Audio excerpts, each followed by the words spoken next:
Hello guys and welcome to video 45.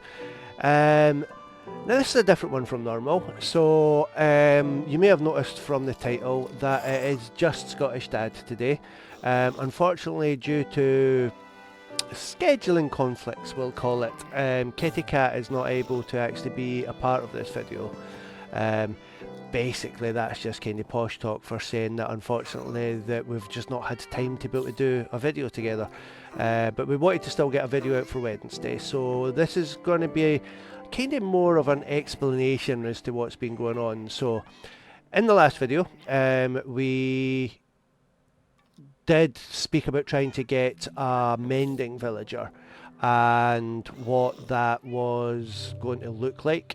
I tried to find a village within a swamp because I was told that you need a swamp villager to be able to turn into a librarian to be able to get a mending villager.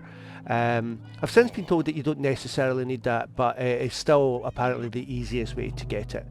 So last video I tried to search around for a swamp biome where I could get a village. Unfortunately that didn't work out, so I decided that offline, instead of trying to find another one, I would create my own. I kind of felt though that I didn't really need to create a whole village, so what I've actually ended up doing is creating a trading hall with it. So I've spent a little bit of time. Now to do that I needed to obviously get some villagers over, so what I've actually, oh there goes a firework, what I've actually done is I've connected both trading halls by rail system so that I could move villagers between the two, because to create a swamp villager you need to breed them within the swamp biome, so I couldn't just move over ones that I had. So these two librarians at the very end were the ones that were giving me the weakest trades in here, so I felt I was able to sacrifice them to the new biome. Now I could show you the link through, it's just a boring tunnel with a train track, so instead I will fly over so that we can kind of see the new trading hall from above. So luckily enough I had that swamp biome that was really close to us, so I've not actually had to go too far to be able to do this. In fact you can already see a big giant white building coming up in the swamp, so it's right next to the abandoned portal that was there and the witch's hut, the first one. So it's nice and easy and quick to get to. It meant I didn't have to build too big a track to be able to move the villagers as well. And it means it's really easy to just come and visit to get it. So I have built it out of pale garden, the trees from there, the woods. I think it looks lovely. I felt I wanted to do something a bit special with that, so this is the other end of the train track tunnel, as you see. So this is where I brought the villagers along, and we actually do still have those villagers here. I have kept them. So that's the first villager, that is the second villager, but as you can see I was successful in doing some breeding, so we've actually ended up with 6 swamp biome librarians. I haven't really fully worked them all out, but the ones that I haven't labelled, I've kind of labelled 2 of them to spoils it a little bit. This one actually will give us silk touch, so I felt that was quite a good one to keep, so I didn't keep doing that one. As you can see, this one gives us unbreaking. It's just unbreaking 1, but with a lot of trading you can just keep building that up, so you can create that into unbreaking whichever level you want by just keep doing it. That's the one from the other village. This one here gives us feather falling 4, which it's quite a steep trade. It's 33 emeralds and a book, but I felt for feather falling 4 that was quite good for being able to enchant future armor. So the next one here gives us smite 5. This is one that I think I will probably keep changing to try and get something else. I'm not really sure what you can use smite for, if I'm honest, so yeah, it feels that that's one that I can probably keep changing to try and get something better. this one here gives us looting 3, which I thought was a very good one to have. So I'm going to make sure that pretty much all my tools and weapons end up with looting 3 on it. It's another expensive one, it's 39 emeralds, but I think it's worth it for looting 3.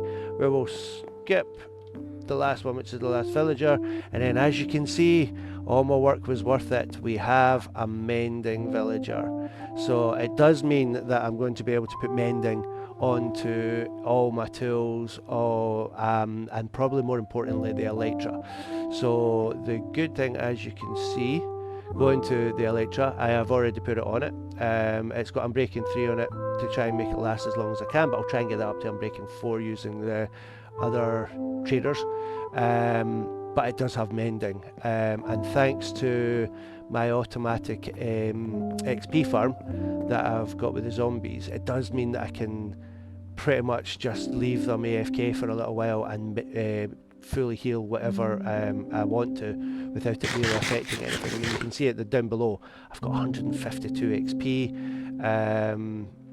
That automatic farm is working fantastically. I can just leave my character AFK in front of it for hours and get my own XP up, but I then also mend all the tools. So it's been hugely successful doing this. It did take a while to get the mending villager, an awful lot of breaking and reposting of the podiums to try and get the right trading, but it was totally worth it in the end. This is going to prove an incredibly useful trading hall for myself and Kitty Cat going forward. And it was good fun. It wouldn't have made for a good video, unfortunately, which is why I'm happy that I've probably done it off video, and I'm explaining it to you rather than actually show you how it was done, because it took a long time to tunnel out to get the train tracks. The funny thing is, when I was just finished the train tracks, 2 zombie villagers actually appeared down there because I hadn't fully lit it yet. So I made my best to try and get them out. I actually managed to get them into 2 of the cubicles here. They were sitting in a minecart, so I thought, great, all I need to do is turn them back. I already had the potions at the other trading hall, so I went over to get them, came back over, and they disappeared. So it's a shame. I've actually, for some reason, I don't need them anymore, but I have actually brought, if they're still there, yeah. So I've actually got the potion of weakness for being able to convert villagers back if I need to. I've got 4 here and I've got 4 along in the other trading hall. Although, because of the fact that I've got the villagers here, I don't need to worry about that anymore. But I did find that quite funny that I went to all that effort of building the train track and then they just appeared. And had I been prepared, I wouldn't have needed to do all that. In the end, I wasn't prepared, so the train tracks proved useful in bringing the villagers over and giving us what we wanted. But yeah, I think it sets us up really nicely for going forward. It does mean, so unfortunately one of the elytras had been repaired too many times, so it's sitting as too expensive for us to be able to add the mending potion to, the mending,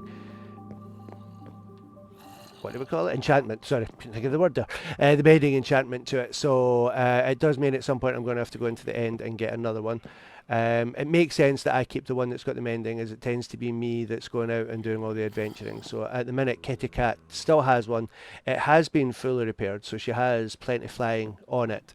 But it does mean that once it goes to the full extreme, it's going to break and she won't be able to use it anymore. So I'm hoping at some point to go into the end and see if I can find an elytra for her, which obviously we will put mending on straight away. But yeah, that's kind of just a little bit of an update as to where we are with this. So there's not going to be much more in the video today. I'm going to get myself back. It's dark and I don't actually for some reason have a bed here. Lots of beds for the villagers, obviously I need them for the trading hall, but I don't have one for myself. I think I was worried it would get in the way and cause confusion with the villagers and having their own spawn points, but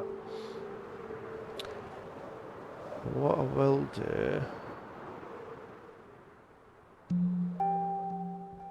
So I do want to...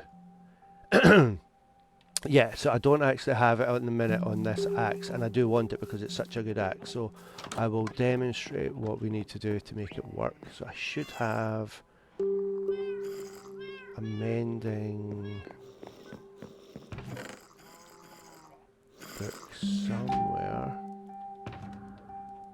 Yeah, there we go, there's a mending. So I will use that to enchant this axe. Unfortunately, my really good bow, so the one there that's got Unbreaking 2, Power 4 and Infinity, Infinity is the important one.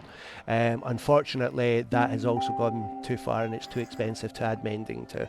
So I'm quite annoyed about that one.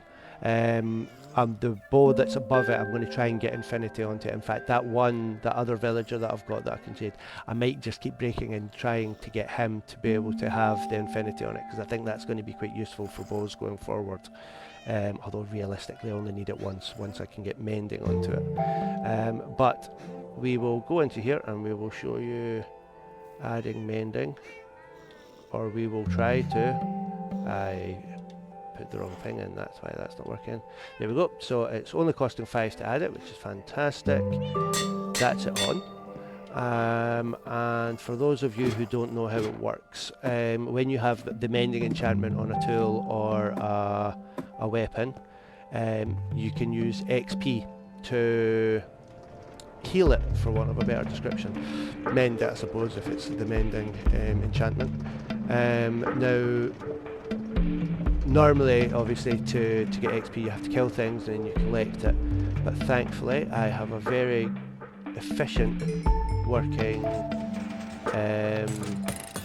XP farm. So we will sit here with it sitting automatic for a while and we'll wait for some zombies to appear.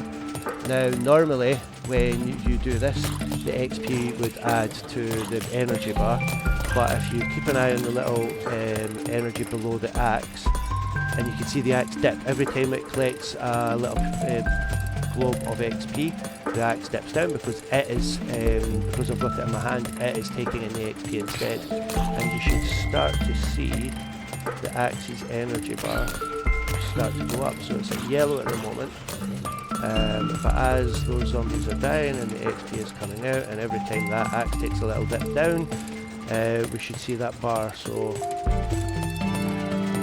yeah, it's going to prove hugely useful. Now I'm going to have to do a few more. I want to be able to get the mending on all of my armour so that I can keep that, and that way I can add enchantments to it that I know I'm not going to lose. In the past I've kind of been a bit wary about adding too many enchantments, knowing that the only thing I could do was repair, and that the repair had a limited lifetime to it.